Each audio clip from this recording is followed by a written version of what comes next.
Good morning, everyone. My name is Andrew Hall. This is the Disappointed Cat Morning Show.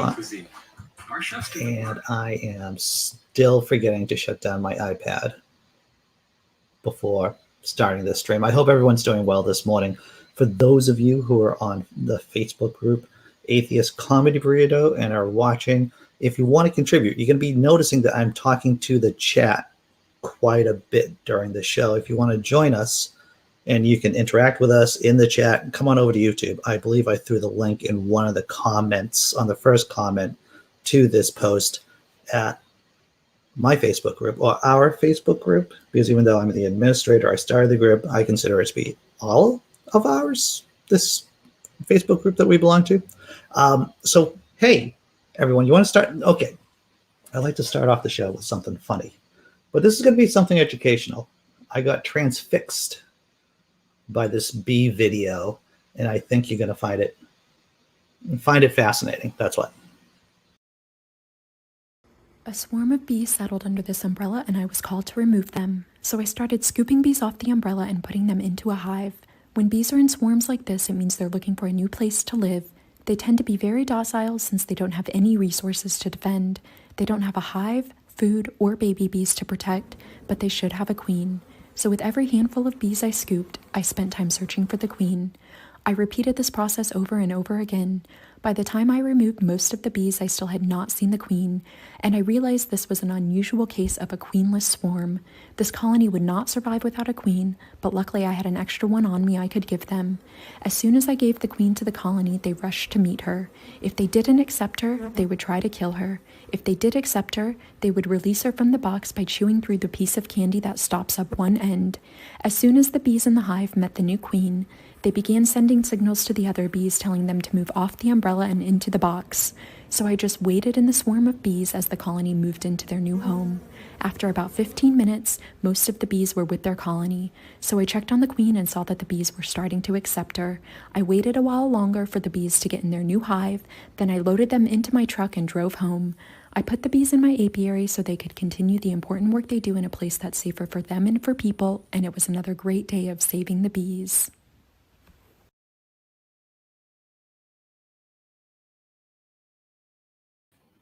Okay, John Hudson. So it wasn't the most heart-pounding video there, and getting sleepier and sleepier. Listen to you. It's like listening to NPR, to tell you the truth. And you're right. The thing is about, she has the NPR voice, the National Public Radio voice, of just being calm, cool, velvety. I thought, wasn't that a cool video, though? Just scooping up bees with your hands. And from Texas, too. I just want to point out, all my Texas peeps out there. Video from Texas. And we do need more bee saviors. Indeed, we do. All right, so what are the stories we're covering today? Jim Bakker is in the trouble bubble. We saw that he was hawking his blanket, a special Praise the Lord blanket, and a mug for $500 on his show. We covered that story yesterday. But he's in the trouble bubble with the law for a totally different reason. We're going to be covering that.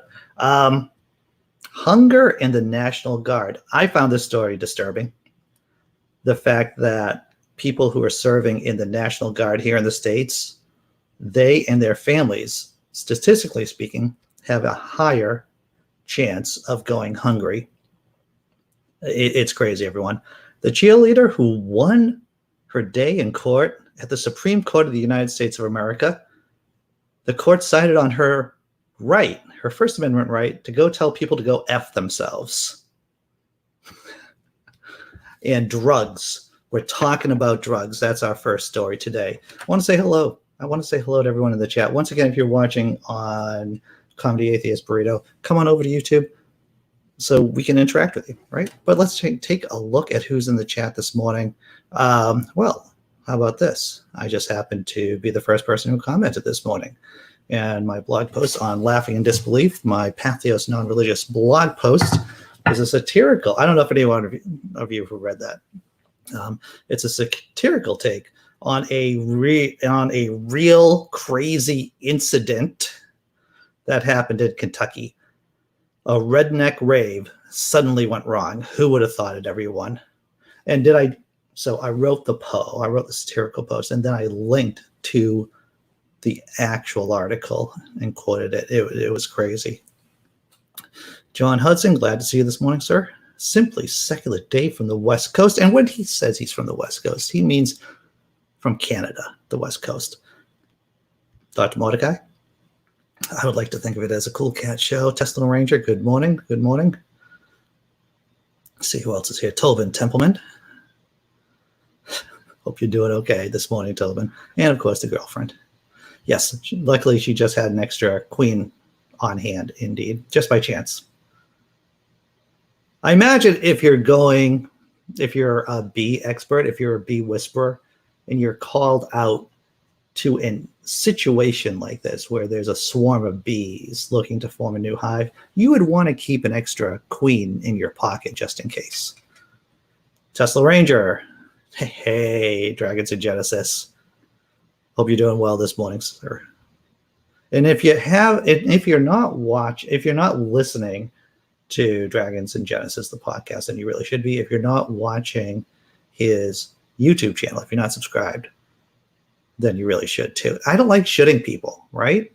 Should. I don't like that. But it's in your best interest, perhaps. It's very educational. Jason's a great host of the Dragons Genesis show. Remember Samy, Jenkins, Jess M. I want to say hello to Jess M first.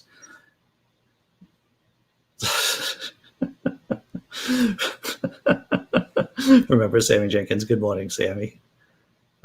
Dave Paul. Good morning, David Paul. Glad to see that you're here this morning, sir. Yes, it is Canada, not the other alternative way of, if I get enough people to say it the other way, the alt way, then that'll be the official way to say it. Critical Cripple. Haven't seen you for a long time. I hope you're doing well. Lee Spanner. Hello, hello.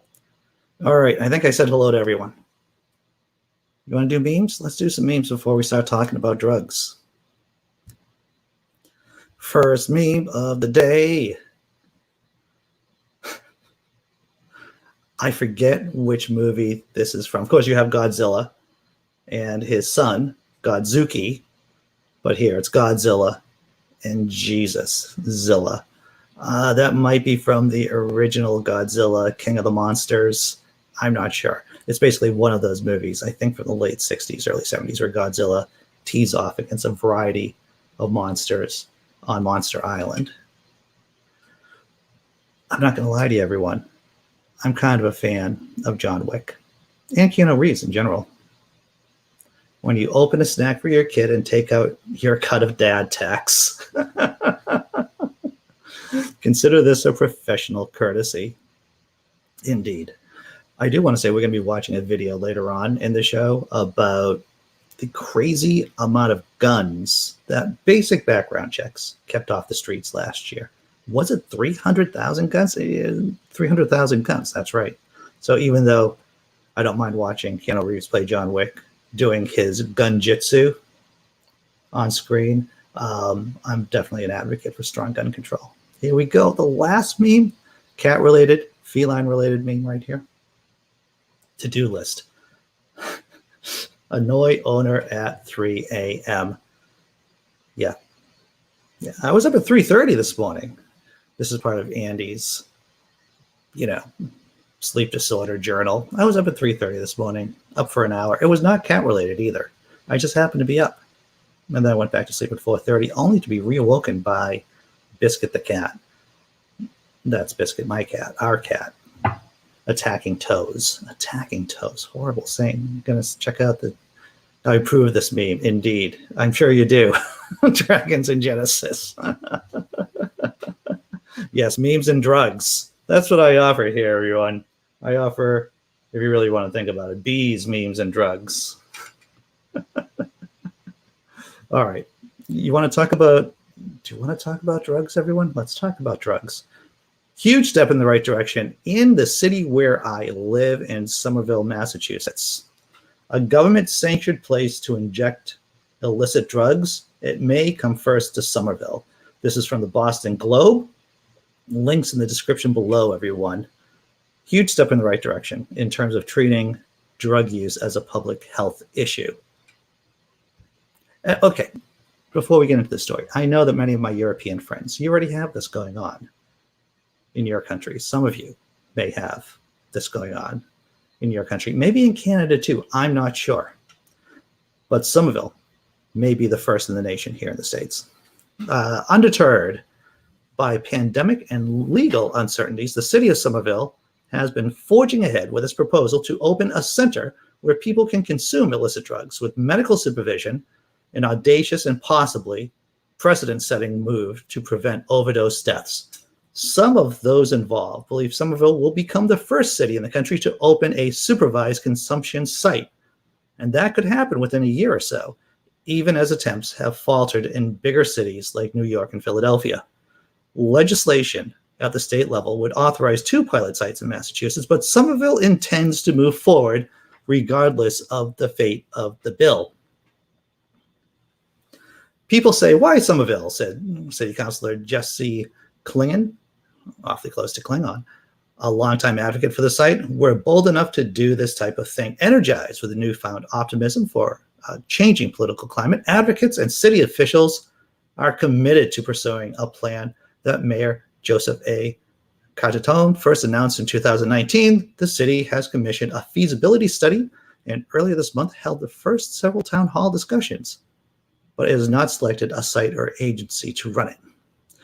A lot of people, the opioid crisis has been under the radar because of COVID-19, of course, and all the craziness happening with the last days of the Trump administration. But the opioid epidemic hasn't gone anywhere and still with us. At supervised consumption sites, also called safe injection sites, overdose prevention sites, and harm reduction centers. I do like harm reduction centers, everyone. Participants bring in drugs obtained elsewhere and inject or inhale them at clean tables within view of trained professionals ready to intervene in an overdose. Drug users would have access to hygienic injecting equipment and may form relationships with employees who can steer them to health care, including addiction treatment. If Somerville succeeds with its plans, it would be in keeping with its history of leading the way, said Councillor Klingon. I'm going to pronounce it Klingon because I think that's pretty cool. For example, the city made national headlines a year ago when it granted polyamorous groups the same rights as married couples. What's a blue-collar city known as an affordable haven for artists and recent college grads, Somerville has undergone gentrification and experienced soaring property values, but its 81,000 residents remain diverse. A third are non-white, many are immigrants, and the city's website boasts that 50 languages are spoken in schools. Somerville was a bellwether of the opioid crisis, startled by overdose deaths among young people as far back as 15 years ago, says Sciarratino, who represented the city as a state legislator from 2005 to 2014. So that's it. Somerville, Massachusetts, which happens to be on the other side of the river. Boston's on the other side of the Charles. We're right by Cambridge. We may become the first safe injection site in the country. 34 comments in the chat. I'm going to check this out. Councilor Worf, indeed. Indeed, Dragons in Genesis. All right. Got to screw it up here. Oh, thank you for reminding me, John Hudson. Please hit the like button. You don't have to lick the like button. I mean, if that's what you're into, you can lick the like button. I don't know if it's going to work, but please hit the like button. Talking about safe injection sites here, Dr. Osiris, possibly the first safe injection site here in the States. All right. I think I'm caught up with everyone in the chat, but it is good to see Dr. Osiris here, my favorite DC Golden Age hero. That's right. Cambridge is supposedly one of the most liberal cities in the Commonwealth, known as the People's Republic of Cambridge. But Somerville, my friends, might just be a little bit more liberal, a little bit more progressive than the city of Cambridge. All right, so what's the next story? That's good. I'm going to check my cheat sheet right here. Jim Baker in the trouble bubble. Who would have thought Jim Baker would be in the trouble bubble, but he is. Thank you, Hemant Mehta, from the Friendly Atheist. You know, if you haven't seen Hemit's Best Advice Ever episode that's on this channel, then I would suggest that you check it out because he gave some great advice. So here it is. Links in the description. Televangelist Jim Baker owes customers $156,000 for selling a fake COVID cure. Who would have thought that Jim Baker would be selling a fake COVID cure? It had something to do with silver, of course, right? Because silver is like this miraculous substance that can cure COVID. Missouri Attorney General Eric Schmidt has just won $156,766 judgment against Jim Baker after the televangelist spread a harmful lie on his show, several times, of course, about the supposed effectiveness of silver solution as a treatment for the 2019 novel coronavirus. That's COVID-19 to you and me, chat and viewers. Some backstory back in February 2020, before we really understood how harmful and transmissible COVID was, Baker was selling silver solution, a cure for coronavirus, saying the solution would kill off the virus within 12 hours. It sounds like a miracle cure. I'm just surprised that he didn't throw Jesus's name on it. The miraculous Jesus silver solution. It wasn't his only claim. Baker said the product could get rid of all venereal diseases and prevent SARS and HIV. He also said silver is almost like a miracle and that God created it in heaven. I swear to my fictitious God, Jim Baker, the man has no shame. But the claim of a COVID cure was especially egregious.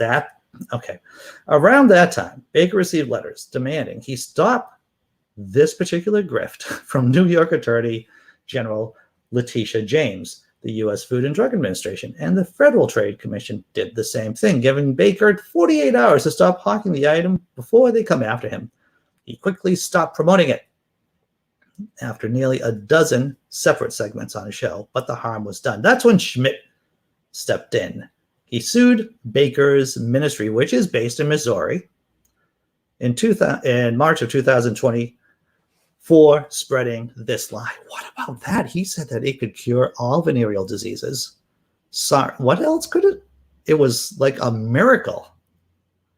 And it could prevent HIV too. That's what he said. That's what he said. He said that about the silver solution. Baker argued that he hadn't personally promoted the product, that his guest Selman did. I can't believe he had a guest called Selman on promoting a fake product. But this was his show and his ministry. That meant he was responsible. Baker's lawyer, former Missouri governor and Attorney General Jay Nixon, then tried a different tactic. He argued that Schmidt was going after Baker's religious freedoms. So this is what happens, right? So it's Thursday. This is when I start talking to the microphone. Yeah, am I going to get puppets? Maybe I'll get a puppet so I can talk to him. This is against the microphone. So the governor the ex-governor, the former governor, and the former attorney general is basically Baker's lawyer, and said that the government was going after him because of, attacking him based on religious freedoms and persecutions. I can't. If there's anything more Christian in terms of televangelism than selling some kind of crap to their sheep and then saying you can't attack me because of religious freedom. Jim Baker is being, this is what Baker's lawyer said, Jim Baker is being unfairly targeted by those who want to crush his ministry and force his Christian television program off the air, said Jay Nixon, Baker's attorney and former governor and attorney general of Missouri. The video recording of the Jim Baker show clearly shows the allegations are false. Baker did not claim or state that silver solution was a cure for COVID-19. This case is all about religious freedom. That's the former governor and the former attorney general of Missouri saying that. All right, so it's Thursday, and this is when the stress of the show starts actually culminating. I start doing the stress kind of responses, and I'm talking to the microphone. I don't do that on Monday, Tuesday, or Wednesday typically. Check out the chat. What's up, Rage?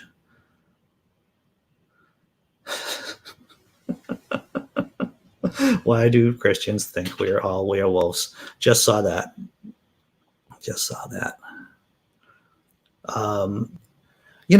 We've talked about this before. I mean, for those of us who are old enough to have survived the AIDS pandemic back in the 80s, the same kind of shittery. I'm going to just say this. I'm not even, it's shittery. This is the same kind of false cures. It's the same thing happened back then. We just didn't have the internet really to spread this kind of insanity. I remember being told, you just need to inject bleach to cure yourself of AIDS or cure yourself of HIV. Jess M, glad to see that you're here, Jess M. All right. Lick the button, or the first public injection site will be in Alabama, and they'll use syringes recovered from the beach. Oh, Dragons of Genesis. Good point. There's a pun there with a point on the needles and everything, but all right. But thank you for putting that down. Checking out the chat, keeping up with everyone. If you wrap Baker's blanket, you are invisible to COVID, like Harry Potter invisibility cloak. Indeed. But you just have to spend $500 to get the blanket. I have a brother who uses colloidal silver instead of vaccines. He's also a flat earther. I'm not surprised that he's a flat earther and an anti-vaxxer, because as we all know, as we've stated many times on this channel, that if you believe in one conspiracy theory, you're gonna believe, or you're statistically at a greater chance of believing in a bunch of conspiracy theories, even conspiracy theories that contradict each other. It's almost as if you believe in one book in the Bible, you're gonna believe in the other books of the Bible, even if they contradict each other. Bam. Just drop some knowledge down, just like that.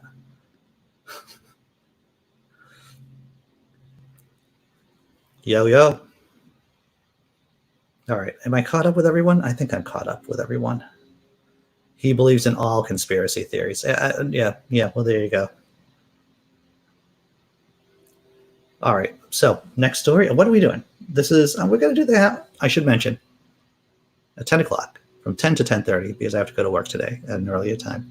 We're doing an open room for atheists, secular-minded people, and progressives. If you want to join us, it's the next video coming up on the channel. You can join us in the panel too and talk about whatever you want to. I'm pretty open here. Halftime show, everyone. The halftime tummy rub show. That's what we're going to do. Please hit the like button, because I have it written down to ask people to hit the like button. Let's do something funny.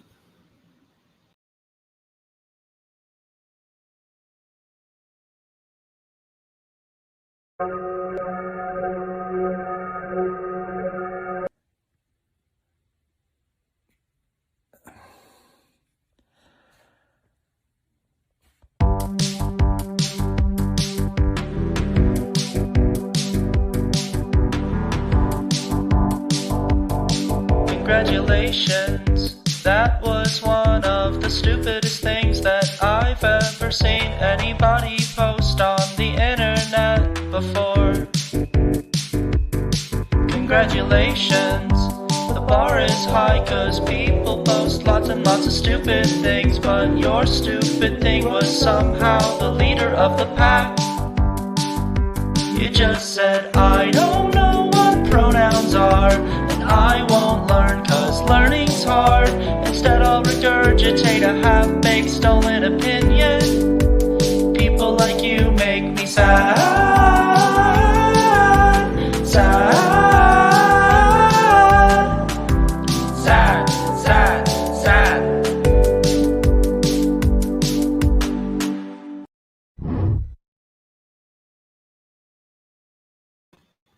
I don't want to date a girl with pronouns. It's only proper nouns? Just proper nouns for everyone. No pronouns. Wow. That was a good video. I mean, I thought it was funny. All right. Exactly.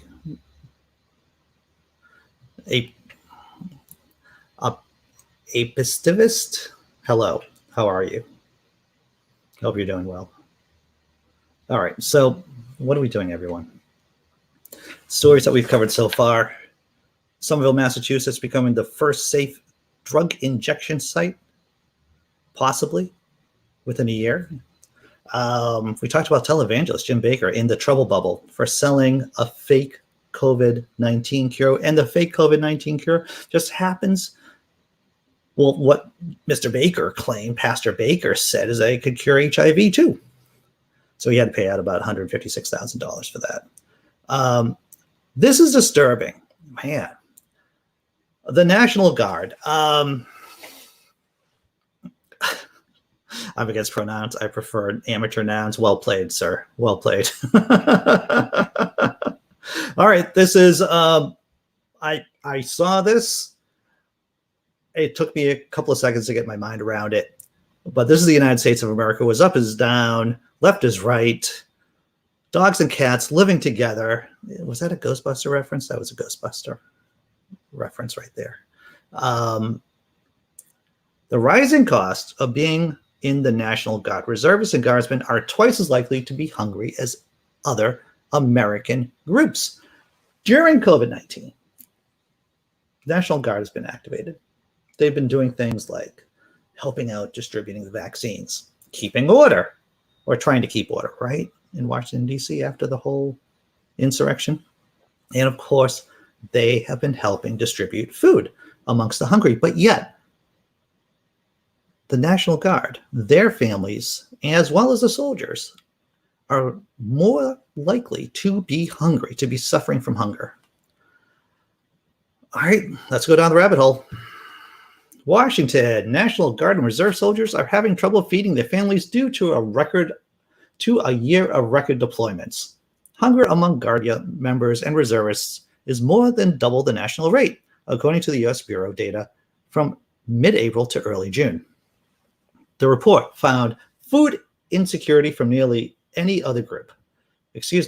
They report more food insecurity than nearly any other group, regardless of household income, education, age, or race. Nearly 1 in 5 Guard members report sometimes or often not having enough to eat. I want to read that sentence again. Nearly 20%, 1 in 5 Guards members report sometimes or often not having enough to eat. And a third of those with a spouse serving in the Guard or reserves report not having enough to eat. The numbers are even more troubling for National Guard and Reserve families with children. So if you're serving in the Guard,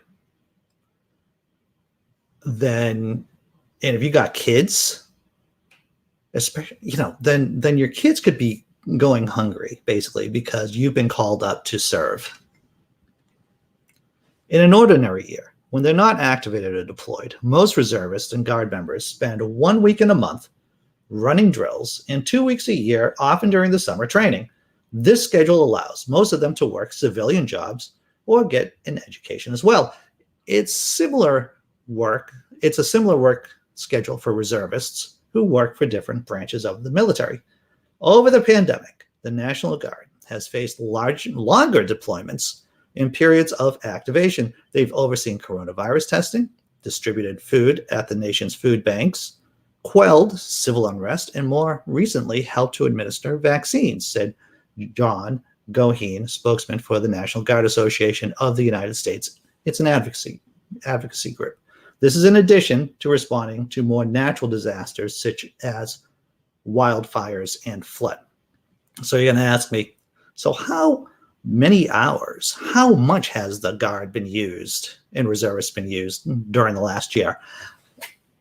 The amount of hours is, I was floored by it. And actually, I was talking to the girlfriend about this last night. It's like, it's crazy. The National Guard declared 2020 the year of the Guard. Last year, the National Guard was activated for 11 million man days, the highest number since World War II. Goheen said. In comparison, in 2019, there are only 2 million man days. So since World War II, this is the greatest number of hours. This is the greatest deployment since World War II for these guys, for these soldiers. And once again, they have suffered for this. One National Guard member in Georgia said he lost his job as a school teacher last spring as the pandemic began because of his stepped-up Guard schedule. He asked to speak anonymously because his termination is under investigation. Why are we activating more National Guard troops than at the height of the war in Afghanistan, the Guard member said. You're taking these people away from their families, and for what reason? There's no reason. This is becoming a problem for civilian employers.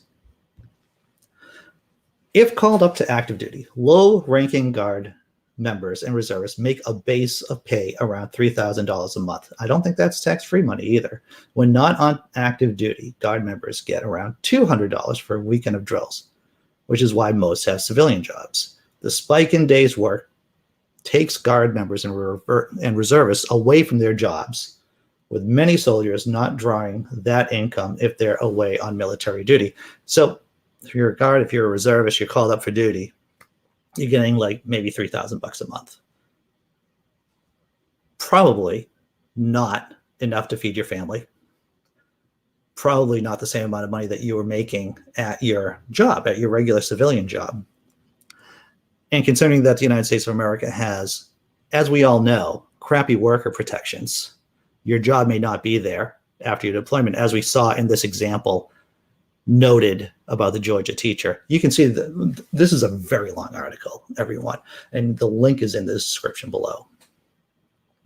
But once again, greatest deployment of Guard and reservists since World War II, 11 million hours worth of work done by Guard and reservists. And yet they are still, families are going hungry, kids are going hungry, the individual soldiers themselves are going hungry. All right, I'm going to check out the chat because I'm just... B, not B. I understand what you're saying, B, because believe me, if I'm making $3,000 a month, I live in fat off the hog, if that's a term. Maybe I just made up the term, yeah. But for people, you know, with families, mortgages, the whole 9 yards, 3,000 will not cut it. Yeah, so military folks pay taxes. So that's $3,000 pre-tax income, right? That's what I thought. I was about to talk into the microphone again. I'm trying to control myself here.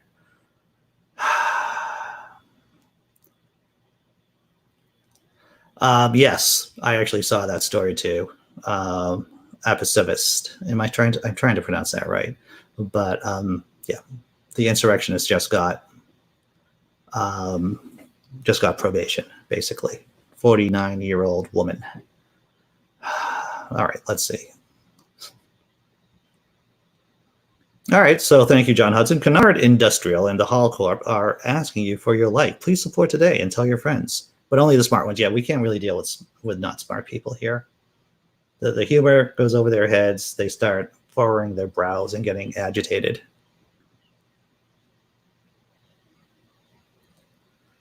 All right. I think I caught up with everyone here. Blazing Wizard Pope says the Danish National Guard only goes to war if Denmark is invaded. The rest of the time they do traffic control during festivals and stuff. Interesting. Okay. I've just caught up with the chat. I feel pretty good about that. Well, this is interesting. I wonder how many of these Guard hours are due to disasters. Louisiana had several major disasters, natural disasters in 9 months. It's a good question. It's a good question. All right. What are we going to look at? Background checks and gun control. Sounds like a song. Background checks and gun control kept 300,000 guns off the streets last year. But you don't have to trust me. You can trust this video from MSNBC titled, appropriately enough, Background Checks Stopped a Record 300,000 gun sales last year. 300,000 gun sales? 300,000 gun sales. I'm going to have Rachel, because, Rachel Maddow and I, we're on a first name basis. Rachel's going to tell us all about it.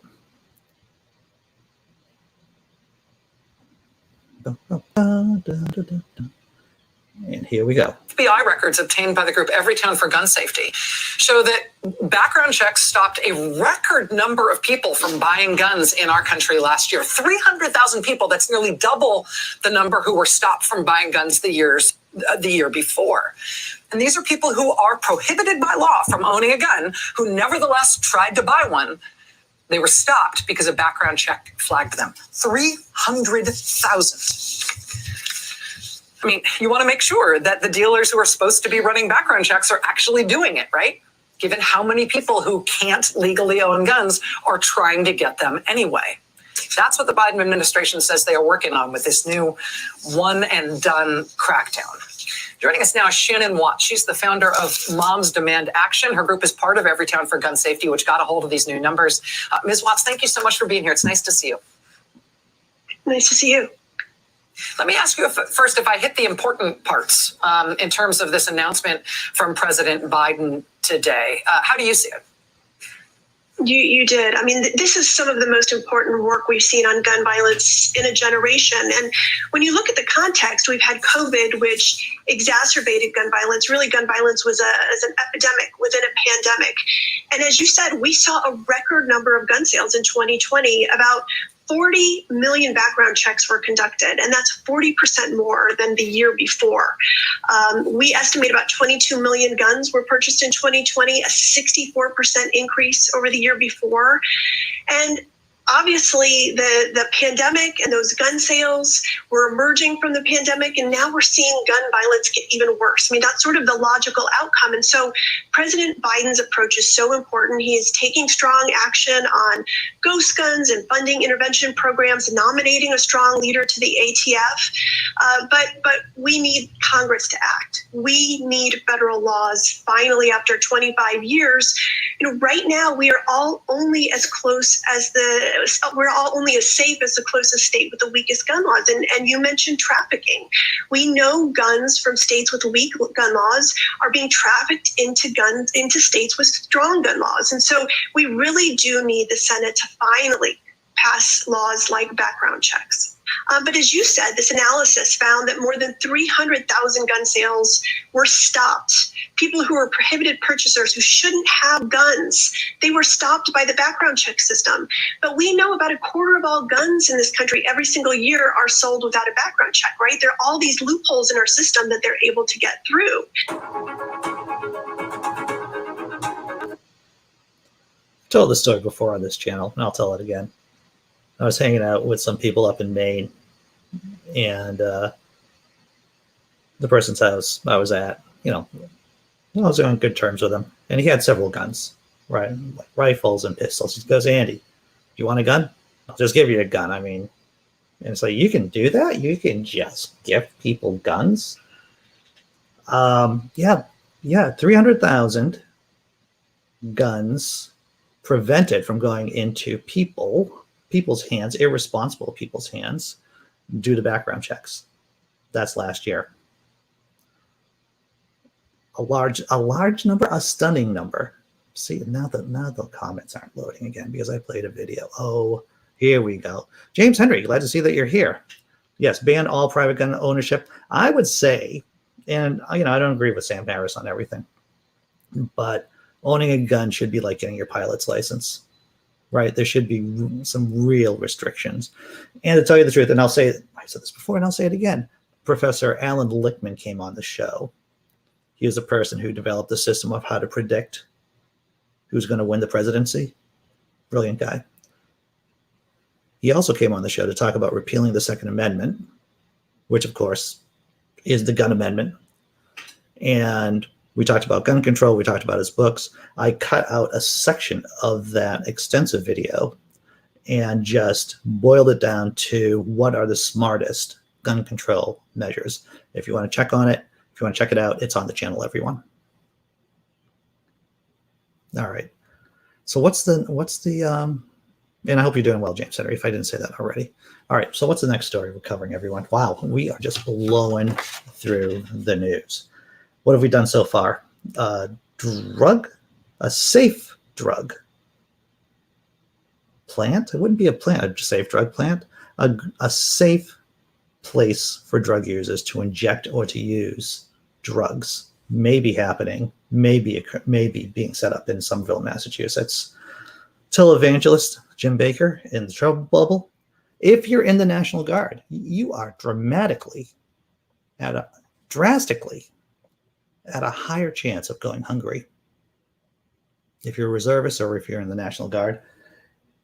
And we just talked about 300,000 guns that never got on the streets thanks to background checks. That was last year. And what are we doing next? We're going to talk about a cheerleader in the Supreme Court. And the Supreme Court said that she could tell people to go F themselves. Strong language ahead, everyone.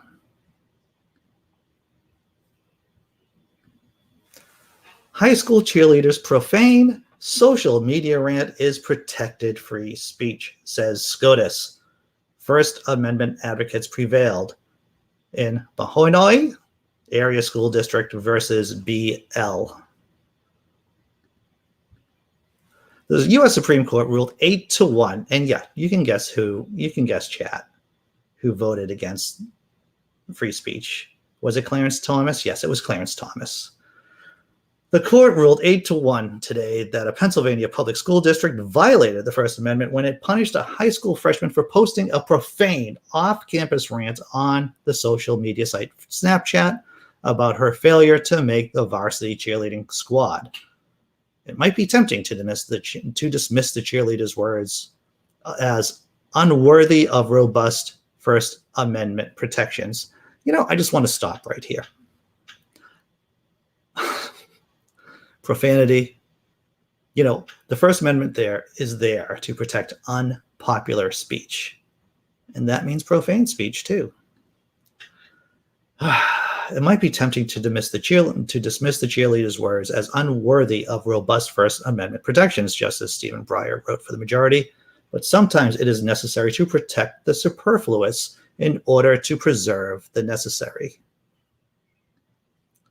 In the matter of Mahonoi, if I'm pronouncing that right, Area School District versus BL, originated with these words, and here comes what she wrote on Snapchat. Fuck school, fuck softball, fuck cheer, fuck everything. And they were posted on Snapchat on a Saturday night and were accompanied by a picture of BL, known by her initials, in court filings because she was a minor at the time, and a friend with their middle fingers raised. I don't know, like her moxie. To say the least, BL's cheerleading coaches did not like the post when it was later brought to their attention, so someone snitched on her. As punishment for it, BL was suspended from the junior varsity cheerleading team for a full year. The question before the Supreme Court was whether the school's officials may punish her for this off-campus speech. Turns out they can't. Breyer made 3 general points. First, geographically speaking, off-campus speech will normally fall within the zone of parental rather than school-related responsibility. Good point. Second, when it comes to political or religious speech that occurs outside school or a school program or activity, the school will have a heavy burden to justify intervention. And third, the school itself has an interest in protecting a student's unpopular expression, especially when the expression takes place off campus. To that, he added, America's public schools are the nurseries of democracy. Our representative democracy only works if we protect the marketplace of ideas. Oh, that makes me feel good inside. I'm glad that I ended on this story, to tell you the truth. Just hearing the sentence, America's public schools are the nurseries of democracy, brings a tear to my eye. And our representative democracy only works if we protect the marketplace of ideas. Congratulations, BL. You're proven right. All right, so the chat isn't loading, everyone. I'm not going to lie to you. Oh, here it is.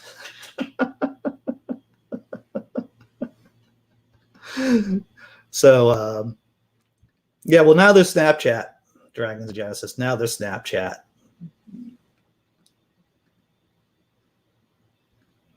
That shouldn't have made it to the Supreme Court. That's obviously free speech. Waste of time for the Supreme Court. Well, it's interesting to point out that I'm sure that the case was picked up by.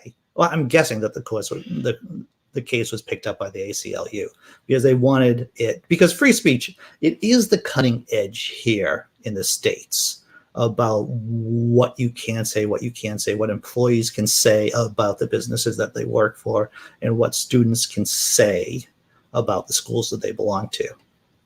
I think it was a good use of the court's time. Schools have no business policing off-campus activities. Yep.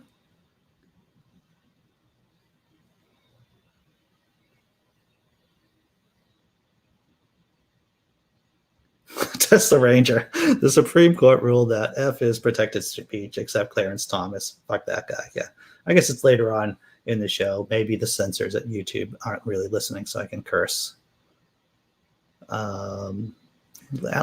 Osiris says that laughing in disbelief here in the UK, we have some pharmacies which have separate entrance for the addicts, and they're allowed to inject themselves in there too. Yeah, I knew that in European countries that aren't under the yoke of a history of being founded by Puritans, basically, that there are safe injection sites.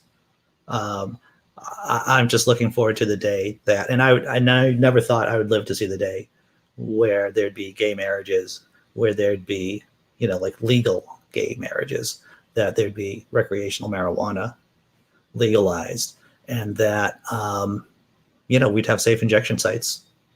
And in the city that I live in, that polyamorous marriages, relationships are considered to be equal to quote unquote traditional marriages. It's not all bad, people. It's not all bad. David Paul says, as for guns, I'm thinking you commit perjury if you make a false claim on the background check form. I would imagine. I don't know how hard law enforcement goes after them. It might just go for a municipality. How strong.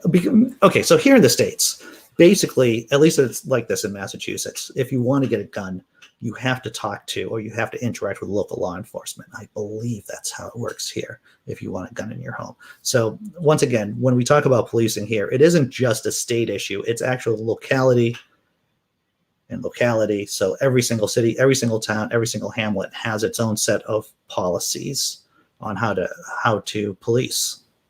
So I imagine there's a big difference from one town to another, one city to another.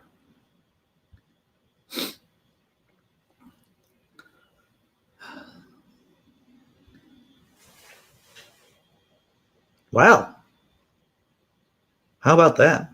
Girls have been sent home for just not wearing bras. That's unacceptable. And they control prom outfits. I've seen girls not allowed to wear suits. Wow. That's should be criminal, right? Once again, in terms of, we as skeptics know, right, that the person making the assertion needs to supply the proof, right? That's basic skeptic 101 stuff, everyone. There's a similar principle in terms of government regulation, right? And as you well know, I'm a fan of big government. I believe that there are certain things that only the government can do, such as healthcare, right? Only the government can really do healthcare. We've seen what happens when the private sector takes care of healthcare in this country.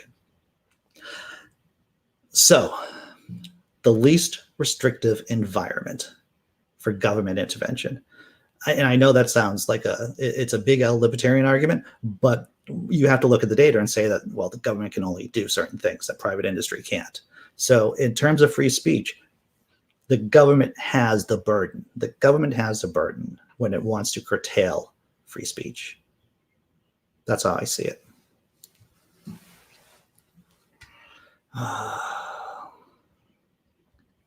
In Ohio, it's simply fill out the forms, answer, and then you get cleared to get a firearm.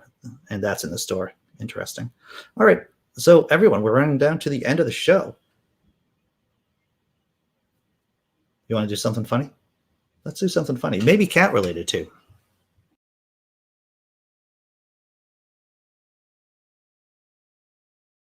Something we do not talk about enough is whenever a cat is trying to catch a bug and their owner is helping them and the cat like completely understands the assignment. I literally saw someone tossing their cat up to the ceiling, and every time the cat knew to, grasp its paws once it got up to the ceiling. Like,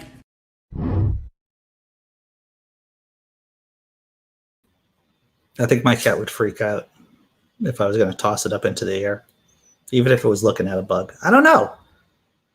Maybe I'll try it and see what happens. It seems like an experiment, one that my cat or our cat Biscuit may not like. All right, everyone, we covered a lot.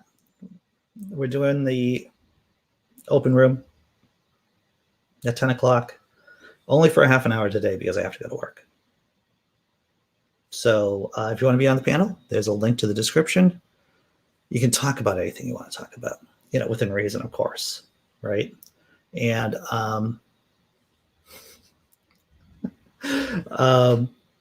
works with people too. Critical cripple, really? Okay. Yeah, I would think, girlfriend, that our cat would kind of freak out if we tossed her in the air. The cat's a very skittish. I mean, it's a great cat. Young cat. Loves to attack toes at 5 o'clock in the morning. But I don't think the cat would do well if we tossed it up into the air, even if it was focused on a bug. Let's do the thank you video. Thank you, everyone in the chat. Thank you for those of you who are lurking and not contributing. It is good just to have you here. Please hit the like button. And I'm going to do the thank you video for the patrons and for the YouTube members, the people who give financial support for the show. Couldn't do it without them.